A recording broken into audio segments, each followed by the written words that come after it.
So, I'm Affy. Thanks for joining me again. So today I am going to be talking about some books that I read for November. This is November 2022. I have 5 books here that I read. I did read more, but I wasn't actually trying to keep track of my reading up until like halfway through the month, and I was like, I should do this for my YouTube stuff. So these are 5 books that I read. I just wanted to talk about them, let you know what I thought, how they made me feel, just the whole gist of it, you know, what people talk about when they talk about books and stuff. So that's what we're gonna do. The first book that I have here is, and I really truly love this one, is The Madness of Lord Ian Mackenzie. This book was so good. This book was so good. It made me smile, it made me cry, it made me very happy, and there were parts that made me sad. This was an amazing book. I love Ian. He is so precious. He is so precious. He's just, he's kind of innocent in a lot of ways, and he gets people, but like he doesn't. It's just, yeah. So if you don't know, this is a book about a man who's on the autism spectrum and him finding love, the woman named Beth, who is also amazing. She's so sweet and understanding, and I love her. But in this story, we have Ian Mackenzie, who he sees Beth one day, and he's just taken by her, and he finds out later, Beth happens to be a widow, but we find out later that she is betrothed to someone, and come to find out this guy is kind of marrying her for nefarious reasons, and Ian knows this, and he's trying to find a way to have Beth for his own, so of course he tells her, like, this guy's with you for nefarious reasons, maybe you shouldn't marry him. And of course she leaves the guy, and so that gives him a chance to kind of swoop in and, you know, take his shot at being with Beth, and their story is so sweet. Their romance is very romantic, and this is a very romantic book, when it's also a little dirty. There's it's very raunchy too. It's a very raunchy book as well. But I thoroughly enjoyed this. I just loved the way that they strove to understand each other.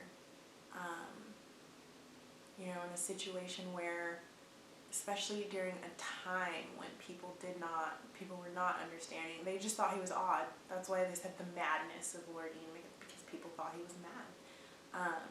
That's the way they thought of it back then. And so to see that he found love, and I love this book. This was an amazing book. I gave this 5 stars, just 5 out of 5, everything. It's everything. Read this if you have not. I mean, I had heard about it over and over and over and over and over, and I was like, this book better blow my fucking socks off, because I will be so mad if everyone and their grandma and their ancestors told me that this book was amazing, and then it turned out not to be. But it was. So I love you all. Anyone who's ever suggested this book, I love you all. I wish I could read it again for the first time. I really did like this book. So book number 2 is Kat Martin's Silk and Steel. And this has a step back here. Pretty related 2-page cover. So this is a story about a woman named Lady Catherine Grayson. She is basically, her parents have passed away, and her uncle is now her guardian. And her uncle wants all of her money. So he's put her in an insane asylum as a way to get her out of his hair. she breaks out, and when she breaks out, she escapes in the back of a coach that happens to be carried by a man named Lucian. And Lucian doesn't at first believe her when she tells him what's going on. He's kind of like, I don't know, this woman could actually be crazy, but she seems fine, she seems normal, and I guess I'll take her in and help her out. Well, he does everything he can, but of course they find her, because, you know, back then people had huge houses where you had maids and, you know, all kinds of people working for servants and everything, so word got out and she got found, and they came back and picked her back up.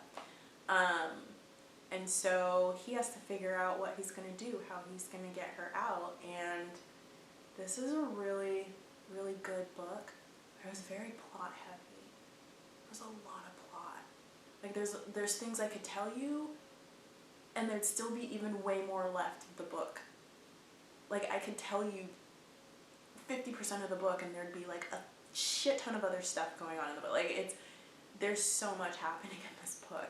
I still loved it. It's not to say that I didn't love the book. I do love the book, but there's a lot going on, and I think the plot was done well. There are certain aspects of the plot that I was like, oh, this could be going in the wrong direction, but then it saved itself. So this could have been a bad book. It could have been, just based off of how plot heavy it was. But I did thoroughly enjoy myself. This wasn't as romantic as the last book was, but I still did feel the romance between the two characters. So this was a good one. I think I gave this a 4 out of 5 stars, just because, again, like I said, it was pretty plot heavy, but I still did feel the romance in the end. So to me, that's more than enough. I need that in my books. There has to be that romantic element, otherwise it's like, why am I reading it? It's romance, why am I reading it if it's not romantic? So yeah. Book number 3 we have is Beverly Jenkins, Something Like Love. So this book is about Neil July, who is a train robber, and just a sec, Olivia Sterling. So Olivia lives in Chicago, and her father is trying to marry her off to some man that she does not want to marry. She is just absolutely like, I refuse. I will run away. I will do whatever I can to not marry this man. And so that's what she decides to do. She decides to run away to not have to marry this man. And so she ends up running all the way to Kansas, to a little town called Henrietta. But on her way to Kansas, she's on a train, and it gets robbed by Neil July and his happy band of bandits. And Neil notices her, of course. He thinks she's fine, and he thinks she's fine. And he basically tells her, like, if I see you again, you owe me a kiss. And she's like blushing, but she's like, okay, no, you're a train robber, no. And so she ends up making it to Henry Adams. She's there for like a year, I believe. And she eventually decides to run for mayor. The mayor happens to pass away, and they're like, you're so involved in everything in town, you might as well run and be mayor. And of course she's a woman, so she's like, there's probably no way in hell I'm going to win. But she does. And so now she's the mayor of this town, Henry Adams, in Kansas. And then Neil shows up, and things get interesting. And I really liked it. This was a good book.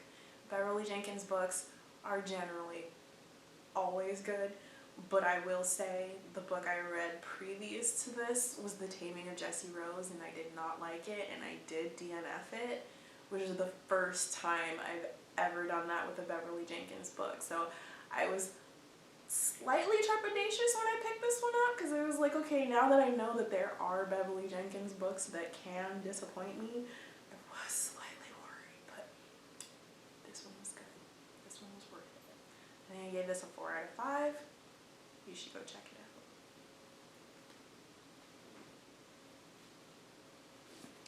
book number 4, Her Wicked Marquess.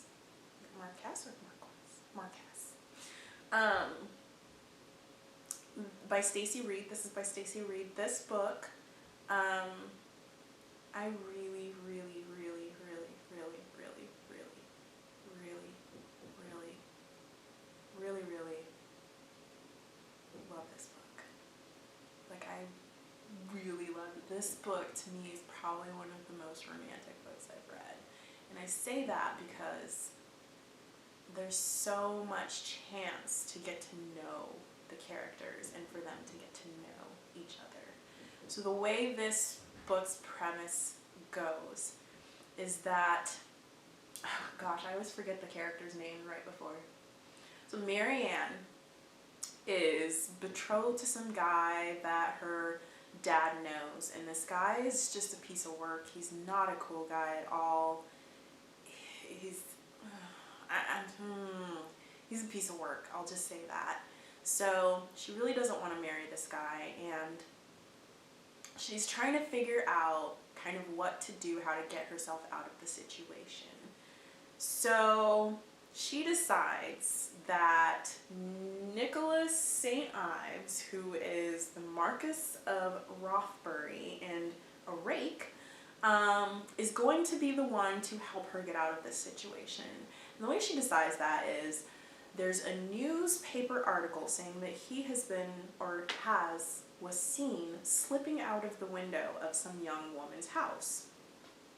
And so she decides, I'm just going to say that that was my window that he was slipping out of.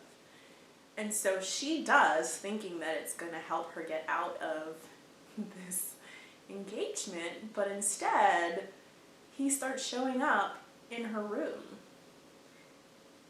And so now she's like, fuck. I didn't think he would actually show up. I just wanted to get out of this engagement. But he keeps showing up. And so the story is basically about their romance as he repeatedly shows up in her room to spend time with her. And while I know that kind of sounds weird as a premise, it really worked for me, and I love this book. And I loved being able to see them get to spend like quality time with each other, getting to know each other. Like, a lot of it was just them spending time together. And I fucking love that. Like, I don't need 20,000 sex scenes if I can just see like your hearts just becoming one. And that's what I felt like I got in this book. I thoroughly enjoyed this. I mean, I was so happy to pick it up every morning. I was just like, I gotta go get the book. I gotta go read it. This was a good book. I gave this a 5 out of 5. I've heard one person say they didn't like this book, and now I plan to roll my eyes if I ever hear anybody else say they didn't like this book, because no, this book is amazing. This book is amazing. Alright, and then book number 5, we have Jennifer Ashley's Lady Isabella's Scandalous Marriage. So this is the second book in the Mackenzies and McBrides. It's right after Lord Ian Mackenzie. This book was also, I would say this was right up there with Lord Ian Mackenzie. This was another 5-star read for me. So we've got Lady Isabella, who is the sister-in-law to Lord Ian Mackenzie. She's married to Mac Mackenzie. And Mac and Isabella had a whirlwind romance. They met on her coming out ball, like at her coming out ball. He dared her to dance with him on the dance floor, and everyone was shocked and scandalized because the Mackenzies are such a scandalous clan. And so he takes her on the dance floor, and then he asks her to marry him, and they run off on her wedding or coming out ball night. So they run off and get married the day she comes out as a debutante.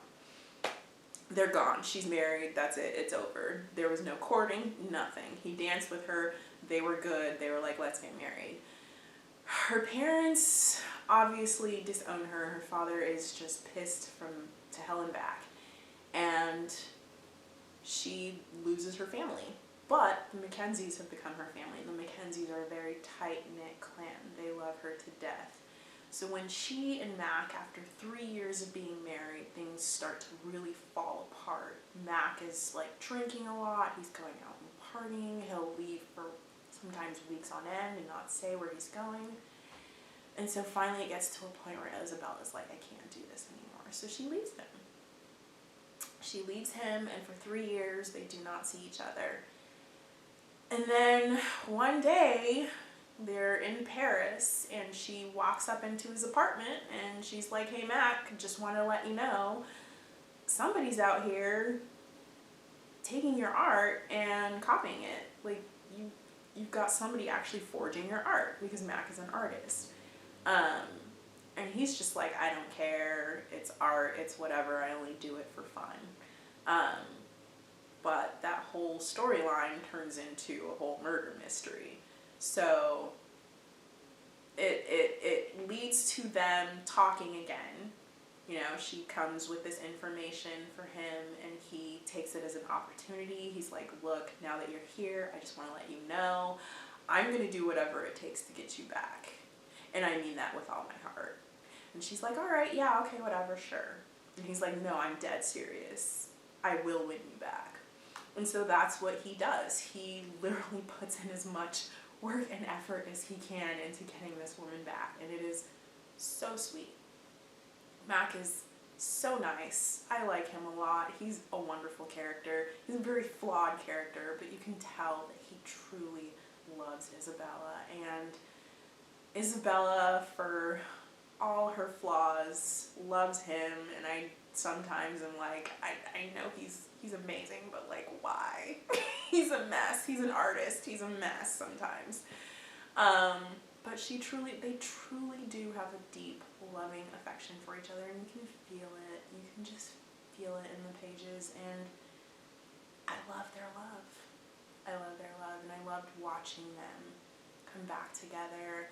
You get little bits and pieces of their marriage here and there as the story's unfolding of them reconciling with each other. And I loved that. As things were getting better, you'd still see like little clips of, you know, how it had been before and how it's changing now. You know, the ways that he had stopped drinking after she left him. He had stopped hanging around a lot of his friends. He changed a lot of things hoping to get her back. And I just love this book. This book was so sweet. Between this and Ian Mackenzie, I can't pick a better one. They're both really, really good. Jennifer Ashley did an amazing job with these two books, so I love this. I freaking love this. I would read it again, like right now, and I just read it a week ago, so this is a really good book. I loved all of these books. There's not a single book that I read in this pile that I would say I'd give anything below a 4. They're all really good reads. So if you're interested in any of those, I guess that was kind of a recommendation video as well. But yeah, my plan is to do a TBR video next to talk about the books that I am planning to read for December. And so that will be the next thing that I post on here. But if you did watch this, thank you for watching, and I will be back.